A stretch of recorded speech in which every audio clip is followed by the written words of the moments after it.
Subukan niyo yung technique na to mga kabarbers. Napaka-effective nito sa magandang blending.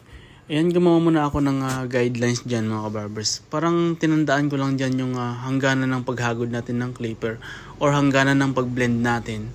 Pagkatapos gumamit ako ng tinning scissor. Tinning scissor yung ginamit ko dito kasi medyo manipis yung buhok ng client eh.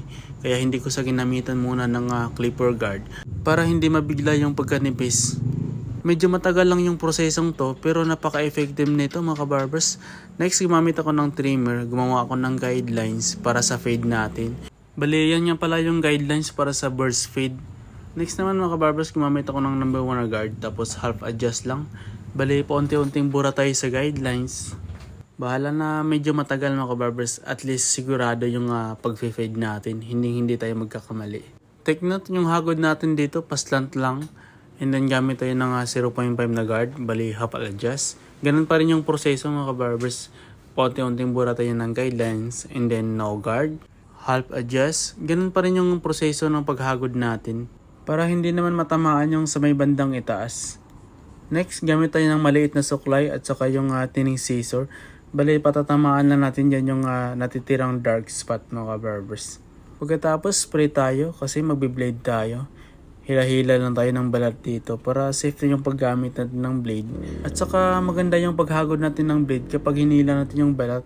Pagkatapos nyan, sorbet tayo sa mga natitirang dark spot para gumanda yung blending. After nyan, bawas naman tayo sa taas. Bali yung request ng client ko dito, konti lang daw yung ibabawas ko sa taas. So una kong ginawa, nag-point cutting lang ko dito.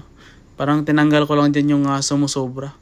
Point cutting yung ginamit natin dito na technique para diretso yung pagka-texture ng buhok ng client sa itaas. At saka inipit ko rin ito mga kabarbers kasi medyo mahaba yung buhok ng client sa itaas eh. Mas maganda kasi yung iipitin natin kasi makikita mo talaga yung sumusobra. At mapantay mo ng maayos yung buhok niya sa itaas.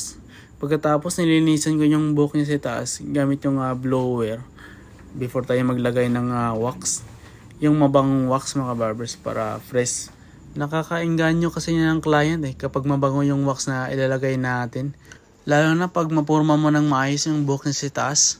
Naks! Sigurado, babalik-balikan ka ng client mo. Subukan niyo yung prosesong to mga kabarbers. Napaka-effective sa magandang blending. So ito na yung resulta mga kabarbers. Oh. Tingnan niyo naman yun.